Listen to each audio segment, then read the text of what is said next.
Arqueiro Verde está fazendo 80 anos agora em novembro de 2021. Você sabe o que tem em comum o Arqueiro Verde e o King Kong, além de uma ilha misteriosa? Bora viajar no tempo. Você nunca achou estranho o Arqueiro Verde, no original, se chamar Green Arrow, Flecha Verde, em vez de ser o óbvio Green Archer, Arqueiro Verde? Isso tem a ver com a sua origem. É que o arqueiro ele foi criado por uma das figuras mais polêmicas da nona arte, que se chama Mort Weisinger. O Mort Weisinger é um cara que ele vem lá do fandom da ficção científica. Na verdade, ele funda o fandom de ficção científica. Ele, o Jules Schwartz, que também vai se tornar editor de quadrinhos, provavelmente o editor de quadrinhos mais admirado, mais importante da história dos quadrinhos. Os dois, junto com um amigo de infância também, o Forrest Ackham, eles criam a primeira revista de ficção científica, o primeiro fanzine de ficção científica que se chamava The Time Traveler, o viajante do tempo. E isso é 1932, tá?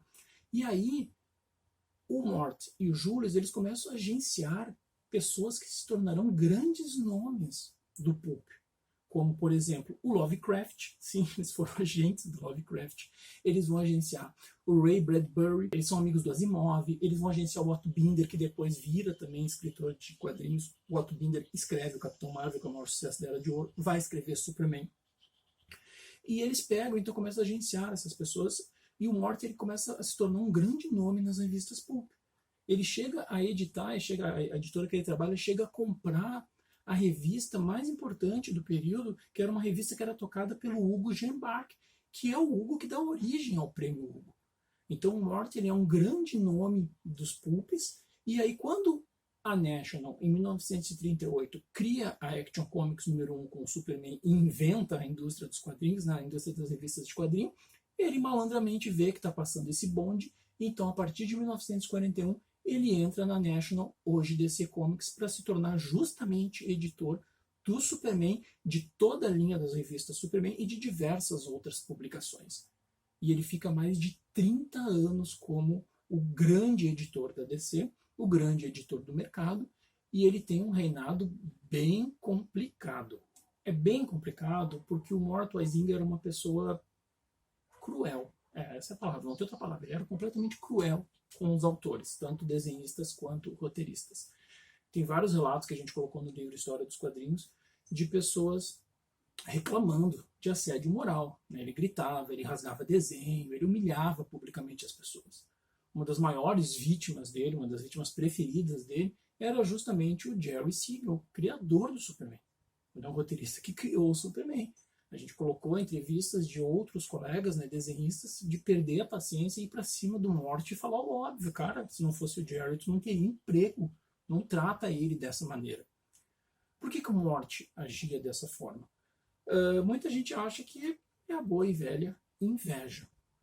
Apesar de ser um grande editor, em defesa dele, 99% do que existe do Superman foi criado durante o período que ele era editor do Superman, principalmente com o Otto Binder e junto com o Jerry, eles criaram, nesses 30 anos que ele teve de editor, eles criaram a questão do Sol Amarelo, dar os poderes para o Superman, eles criaram a Fortaleza da Solidão, eles criaram a Zona Fantasma, a Legião dos Super-Heróis, a Supermoça, o Superboy, o Cachorro, o Krypto, desenvolveram a história do planeta Krypton. Então ele foi um grande editor. Ele criou coisas que hoje são fundamentais no mercado. Foi o Mort que teve a ideia da capa da revista finalmente refletir o que vem dentro da revista. Porque até então, as capas da revista, lá do começo de 38 até a gente chegar quase nos anos 60, as capas da revista eram como se fossem pôsteres, elas não tinham nada a ver com o que tinha dentro do conteúdo da revista. Tanto é que as capas eram feitas separadas, pegava os artistas principais da casa para chamar mais atenção no ponto de venda. A capa era entendida como um pôster, não tinha nada a ver com o conteúdo, com a historinha que vinha dentro. O Mort que começa a botar isso da capa ter a ver com a história que tem dentro. O Mort cria o anuário, que a gente chama em português, que é aquela revista no final do ano que vai ter mais páginas, vem como uma antologia de várias histórias, tal, e aí por isso tu pode cobrar mais do leitor. Então ele foi um grande editor. Mas como criador, ele não foi tão legal assim. E aí o pessoal acha que esse ranço que ele tinha, essa violência que ele tinha com os criadores, era por causa da inveja, porque ele trabalhou com os maiores nomes, tanto do mercado pulp quanto do mercado de quadrinhos. Então o fato dele não ser tão bom roteirista quanto as pessoas que trabalhavam para ele, que talvez tenham feito, né, ele ser assim essa pessoa mais, né, mala. E mesmo não sendo um grande criador, como ele mandava e desmandava na National/DC, tudo que ele criava, quando ele queria fingir que era criador, tudo que ele criava acabava sendo aprovado e saía. Então ele criou vários personagens. Ele cria o Arqueiro Verde, a gente já vai falar sobre isso. Ele criou o Aquaman.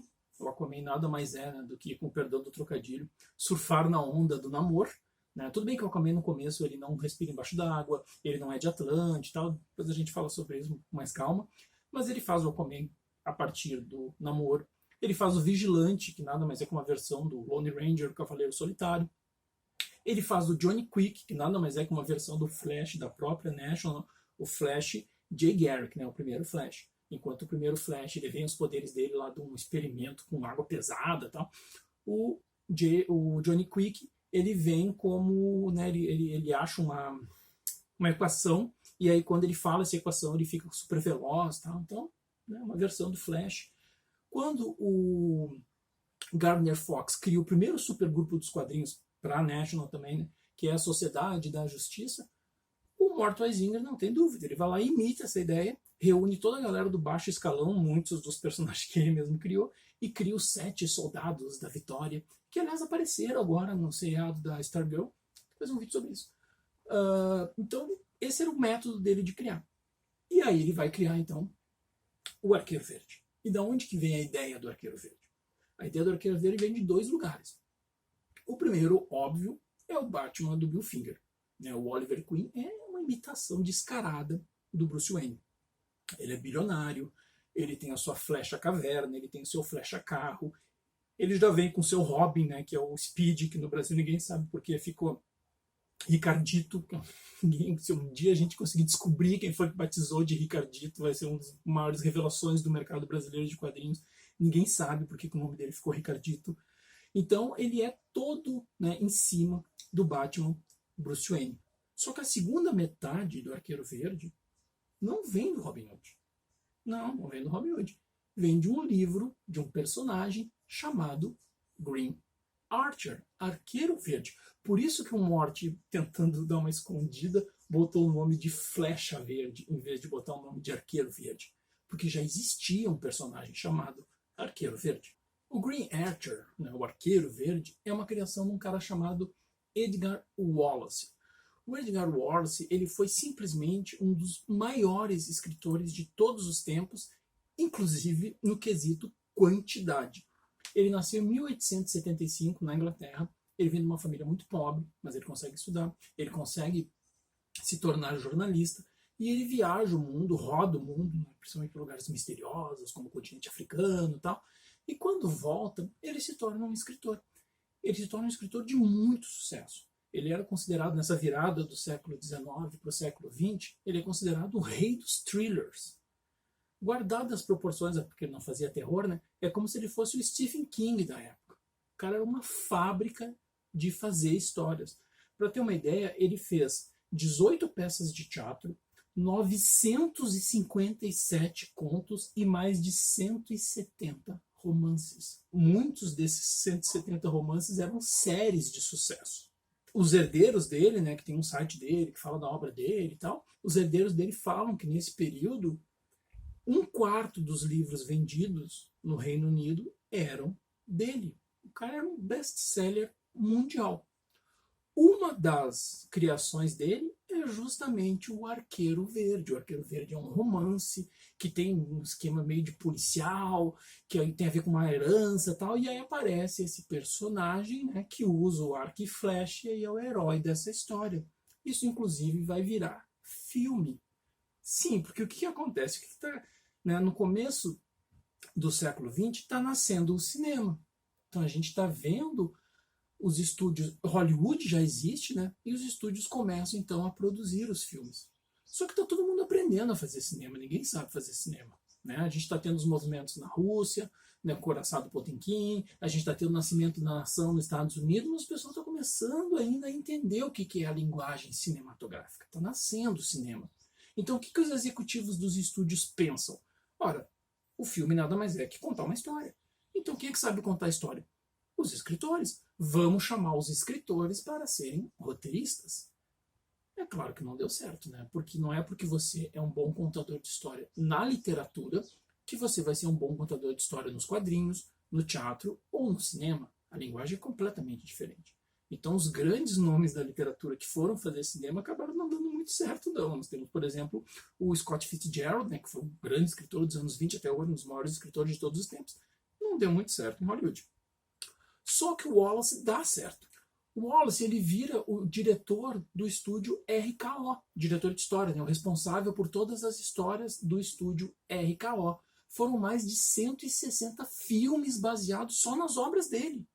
Gente, tudo bem que não é uma produção de hoje, de 2 horas e meia, mas 160 filmes é muita coisa, é muita coisa. E justamente em 1932, quando infelizmente o Wallace morre por causa, né, de complicações da diabetes, ele estava escrevendo o seu último roteiro. E esse último roteiro é, respondendo a pergunta que começou o vídeo, King Kong. Sim, o Wallace, além de criar o Arqueiro Verde, o Wallace criou o King Kong. E aí o estúdio termina o roteiro, lança o filme, o King Kong se torna um dos maiores personagens da cultura, recentemente voltou para o cinema de novo, enfrentando o Godzilla. Lança um livro póstumo dele, né? Então tem o romance também, King Kong, que é assinado pelo Edgar Wallace. E é isso, né? O nosso aniversariante agora, que está fazendo 80 anos, o Oliver Queen, ele tem no seu DNA o mesmo pai. Né? O cara que criou o Arqueiro Verde, que inspirou o Flecha Verde, é o mesmo cara que criou o King Kong. Então o Oliver Queen, além da Ilha Misteriosa, ele é irmão do King Kong. Então é isso. Ó, chegou a nossa tardes. Se você gostou, dá like no vídeo, se inscreve no canal, comenta o que mais que você quer saber sobre a história dos quadrinhos e até a nossa próxima viagem no tempo. Tchau!